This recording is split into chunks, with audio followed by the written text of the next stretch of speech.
I honestly think the architect who designed this cabin must have had a very strange sense of humor. It's definitely a masterpiece of compact engineering, though I'm not sure where my legs are supposed to go. You can just fold them up like a folding chair because there's clearly no room for them on that tiny bunk.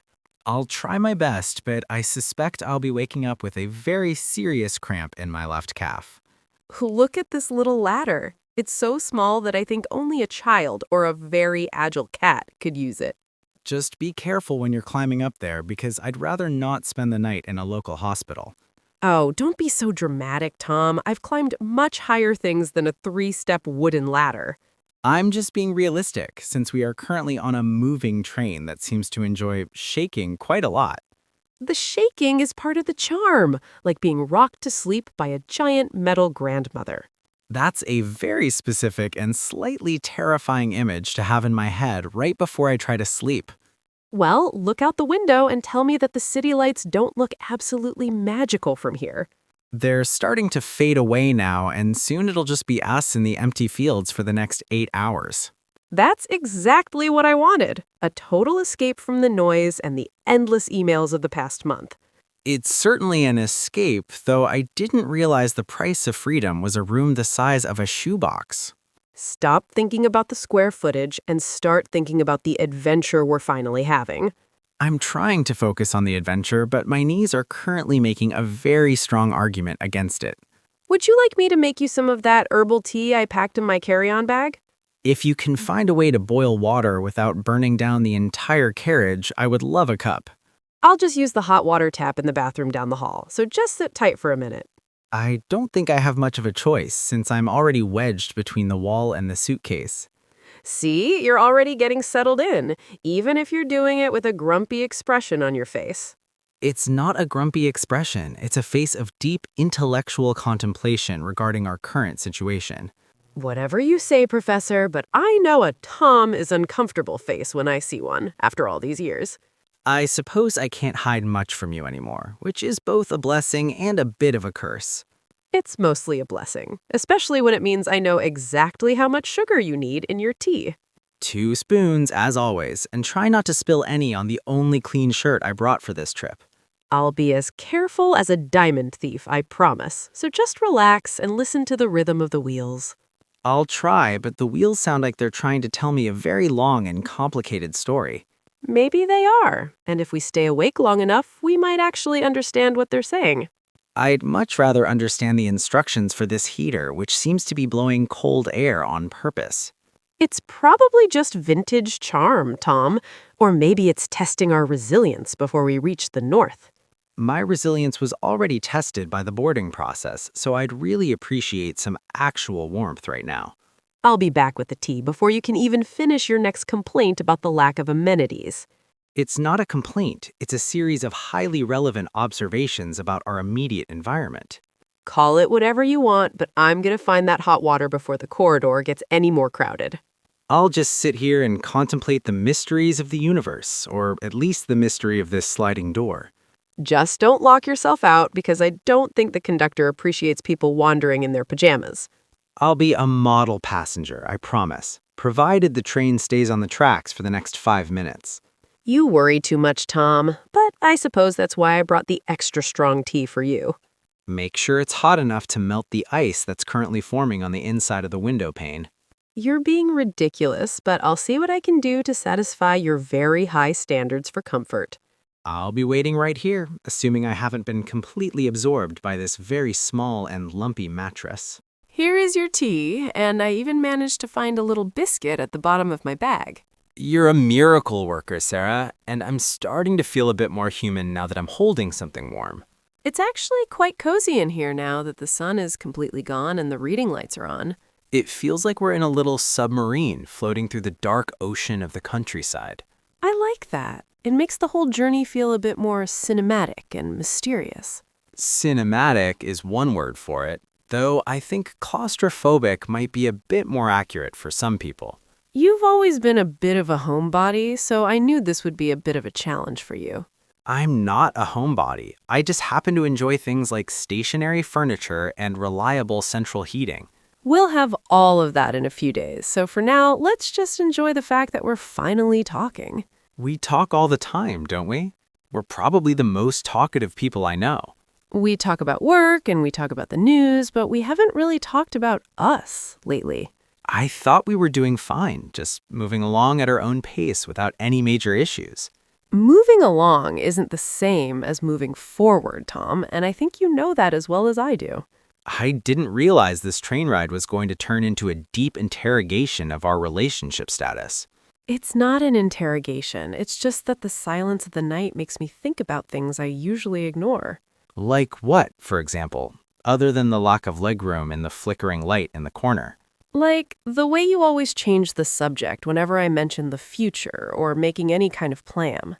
I don't change the subject. I just prefer to focus on the present moment instead of worrying about what's next. Focusing on the present is great, but at some point, the present becomes the past and we're still in the same place. Is the same place really such a bad place to be, considering how much we enjoy each other's company? It's not bad, it's just, it feels like we're waiting for something to happen instead of making it happen ourselves. Maybe I'm just a bit more patient than you are, or maybe I'm just afraid of making the wrong move. You've always been afraid of making a mistake, but isn't doing nothing a mistake in itself sometimes? That's a very philosophical question for a Tuesday night on a train headed to a small town in the north. Well, we have nothing but time, so you might as well give me a philosophical answer to go with it. I think I'm just trying to make sure that when we do take the next step, it's because we both really want it. I've wanted it for a long time, Tom, and I think I've been pretty clear about that in my own way. You have been clear, but sometimes your clarity feels a bit like pressure, and that makes me want to pull back. I don't mean to pressure you, I just want to know that I'm not the only one invested in where we're going. I'm not, Sarah, I promise, but I just need a little bit more time to wrap my head around everything. How much more time do you need? Because we've been wrapping our heads around things for over a year now. I don't have a specific date on a calendar, Sarah. I just know that I'm here with you right now. Being here physically is one thing, but I need you to be here emotionally too, not just as a passenger. I am here, Sarah, but I process things differently than you do, and I can't change that overnight. I'm not asking you to change who you are. I'm just asking you to let me in a little bit more. I'm trying, I really am, but some parts of me are still tucked away in a suitcase I haven't opened yet. Then maybe it's time we started unpacking, because this compartment is already full of things we haven't said. You always were better with words than I am, and you know exactly how to pin me down, don't you?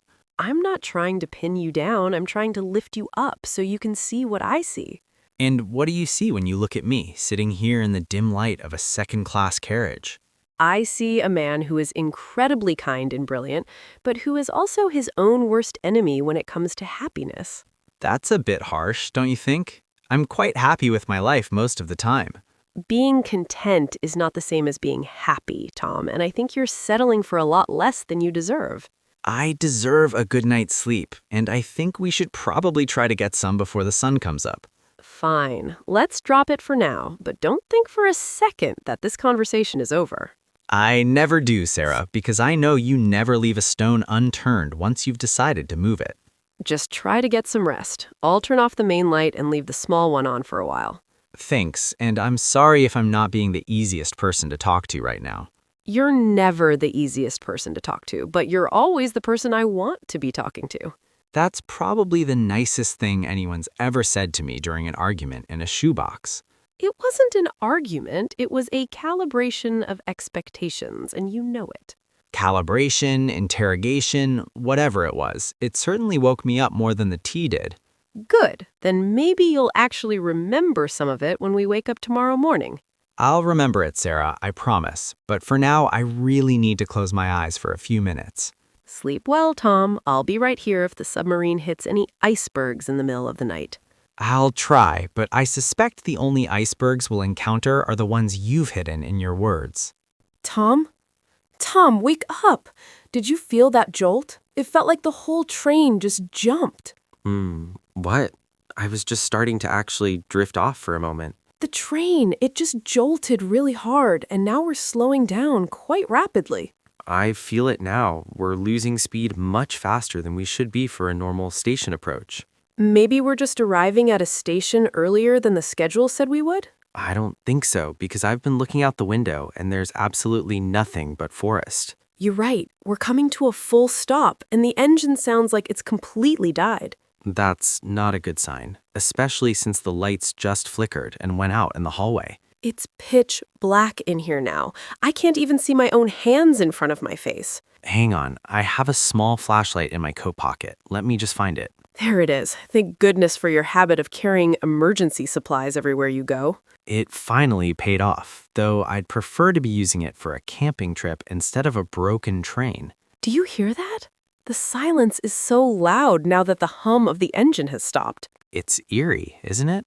It feels like the entire world just held its breath all at once. I'm going to open the door and see if the conductor is walking by with any information. Be careful, the floor might be slippery and we don't know if the train is on a level track. The corridor is completely empty, and it looks like everyone else is still hiding in their rooms. Look at the windows out there. There isn't a single light to be seen in any direction. It's like we've been dropped into the middle of a void with no way to know where we are. I'll check my phone to see if the GPS can pick up a signal, though I doubt it in this weather. No signal here, just a searching icon that's probably draining the last of my battery. Mine too, so we should probably save our phones in case we really need them later. How long do you think we'll be stuck here? It's already been 10 minutes since we stopped. It could be anything from a fallen tree to a mechanical failure in the engine room. I'm gonna walk down to the next carriage and see if I can find someone who knows what's going on. Wait, I'll come with you, because I don't like the idea of you wandering around in the dark alone. I'm not alone. I have the light from the moon. Wait, where did the moon go? The clouds must have moved in, because it's getting even darker than it was before. It's so cold out here in the hallway. I can see my breath every time I exhale. The heating system must have been connected to the main engine, which is clearly not running. Look through that window over there. Do you see something moving near the edge of the trees? I don't see anything, Sarah. I think your eyes are just playing tricks on you in the shadows. I swear I saw a light, like a lantern or a small fire way off in the distance. It could be a local farmer, or maybe it's just the reflection of my flashlight on the glass. No, it was different. It looked like it was moving towards us, and then it just vanished. You're letting your imagination run away with you again, which is the last thing we need right now. I'm just trying to make sense of why we're sitting here in the dark forest at 2 a.m. Sometimes there isn't a grand mystery, Sarah. Sometimes a train just breaks down because it's old. I know. I'm just feeling a bit vulnerable being stuck in a place with no exits. We're not stuck. We're just delayed, and I'm sure they'll have us moving again before too long. You always say that, but your voice sounds just as uncertain as I feel right now. I'm trying to be the voice of reason, even if the reason is currently hiding in the dark. Well, your voice of reason is shivering, so maybe we should go back and get our coats. Let's just stay here for a moment and look out. Maybe we'll see a signal light change. It's so quiet out there. I can almost hear the trees creaking under the weight of the wind. It's a beautiful kind of desolation if you can forget about the fact that we're stranded. I can't forget it, Tom, because it feels like a mirror of everything we were talking about before. You mean the standing still part? I suppose I can see why you'd think that. We're literally going nowhere right now, and I don't know how to fix it. You can't fix a train engine, Sarah, and you can't always fix a person just by wanting to. I don't want to fix you, Tom. I just want to move with you, even if it's slowly. Well, right now, we're doing exactly what I'm good at, which is waiting for the next thing to happen. But what if the next thing never happens? What if we just stay here until the sun comes up and nothing has changed? Then we'll deal with that when the sun comes up, but for now, we just have the dark. I'm tired of the dark, Tom. I've been in the dark about how you feel for way too long. I'm standing right here, aren't I? I'm not going anywhere, even if I could. Physical presence is just a shadow of what I'm asking for, and you know that as well as I do. I know, Sarah, but sometimes the shadow is all I have the strength to show you. Then let's find some light, because I'm tired of trying to talk to a silhouette in a hallway. I'm doing my best, Sarah, but it's hard to be open when the world feels like it's closing in. The world isn't closing in. It's just waiting for us to decide what we want to do next. Maybe what I want is just to sit in the quiet for a while without having to explain why. That's the problem, Tom. You're always just here, but I never know if you actually want to be. Why would I be here if I didn't want to be? Do you think I enjoy being cold and tired on a broken train? I think you're here because it's easier than being alone, not because you've made a choice to be with me. That is a very unfair thing to say after everything I've done to try and make this work for us. What have you done, Tom? You've shown up, sure, but you've kept your heart under lock and key. Maybe I keep it locked because I'm afraid that if I open it, you won't like what you see inside. I've seen enough to know that I love you, but I don't know if I can keep loving a ghost. I'm not a ghost. I'm a man who is trying his best to navigate a world that feels very loud and very fast. And I'm a woman who's trying to build a life with someone who seems to be half invisible most of the time. I'm not invisible. I'm just quiet, and I don't understand why that has to be a problem for you. It's a problem because when you're quiet, I feel like I have to fill the space for both of us. I never asked you to do that, Sarah. You just take it upon yourself to be the one who does all the talking. Because if I didn't, we'd just be two strangers sitting in a room together staring at our phones. Maybe some silence wouldn't be the worst thing in the world if it was shared silence. But it's not shared, Tom. It's a wall you build between us so you don't have to deal with me. I'm not trying to not deal with you. I'm just trying to protect myself from getting hurt again. We all get hurt, Tom. It's part of the deal when you decide to care about someone else. I know that, but some of us have more scars than others, and they take longer to heal. You can't heal if you keep them covered up in the dark where no light can reach them. You're always so sure of everything, aren't you? So sure that your way is the right way. I'm not sure of anything right now except for the fact that I'm freezing and I'm scared of losing you. You're not going to lose me, Sarah. I'm right here, and I'm holding onto your hand as tight as I can. You're holding my hand, but your eyes are looking at the window, searching for a way out. I'm not searching for a way out. I'm searching for the words to tell you what you mean to me. Then stop searching and just say whatever comes to your mind, no matter how messy it is. I love the way you see the world, and I love the way you make me feel like I'm more than I am. You don't have to be more than you are, Tom. You just have to be all of who you are with me. I'm afraid that all of who I am isn't enough to keep someone like you happy in the long run. That's not for you to decide, Tom. That's for me to decide, and I've already made my choice. Why did you choose me out of everyone else you could have had? Because you see the things that no one else sees, and you make me feel safe in a way no one else ever has. I don't feel very safe right now, standing in this corridor while the world is frozen around us. Maybe safety isn't about the place we're in. Maybe it's just about the person we're with. I want to believe that. I really do. But my brain keeps telling me to be careful. Your brain is a very smart organ, Tom, but sometimes it's a terrible guide for your heart. I'll try to listen to the heart a bit more, even if it's currently beating a bit too fast for my liking. Let it beat fast. Let it feel everything, because that's the only way we'll know we're still alive. We're definitely alive. I can feel the warmth of your breath against my cheek right now. Good. Then don't pull away this time. Just stay right here with me in the dark. I'm staying, Sarah. I'm staying as long as you'll have me, even if this train never moves again. I'll have you for as long as you're willing to be honest with me, Tom. That's all I've ever wanted. I can do that, I think. I've finally realized that the secret is just to say the thing out loud. It's a very simple secret, but it's the hardest one in the world to keep, isn't it? It was for me, but it feels a lot lighter now that it's out in the open. I feel lighter too, despite the 5 layers of clothing I'm currently wearing. You always had a way of making the heaviest moments feel a bit more manageable. And you always had a way of grounding me when I'm about to fly off into the clouds. It seems like we make a pretty good team, even when we're stranded in the middle of nowhere. We're more than a team, Tom. We're 2 people who actually survived the silence together. And the cold, and the dark, and my very annoying habit of avoiding the point. I'll forgive the habits as long as you keep promising to stay in the hallway with me. I wouldn't want to be anywhere else, Sarah, even if I had a first-class ticket to the moon. Good, because the moon is still hidden and we've got a lot more to talk about before dawn. I'm listening, and for once, I'm not planning an exit strategy. That's all I needed to hear, Tom. That's really all I needed. Did you hear that? I think the lights in the distance are getting brighter. You're right, and I can hear a low rumble coming from the front of the train. It's the engine. It's actually coming back to life after all this time. I never thought I'd be so happy to hear a noisy old diesel motor in my life. Look, the floor is starting to vibrate, and I can see the steam rising from the vents. Or finally moving again, though I suspect we're going to be quite late for breakfast. Who cares about breakfast when we've just survived the longest night of our lives? I still care about breakfast a little bit, but I care about you a lot more. Let's go back into the compartment and see if we can catch at least an hour of sleep.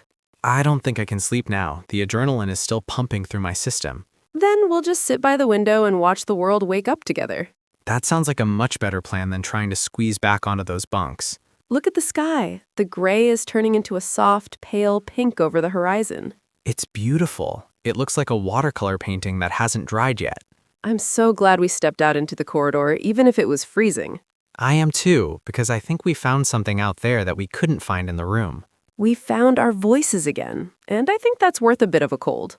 I'll make sure to get you a very large coffee as soon as we hit the station. Make it a double, because I think I'm going to need it to stay awake for the rest of the day. I'll buy you anything you want as long as you promise not to mention this shoebox again. I promise from now on, it's a cozy, historic suite with vintage atmosphere. That's the spirit. I knew your optimism would come back once the lights were on. It never really left, Tom. It was just waiting for you to catch up with it. Well, I'm here now, and I'm planning on staying caught up for a long time. Do you think our neighbors ever woke up, or did they sleep through the whole thing? I hope they slept, because I'd hate to think everyone else was as stressed as we were.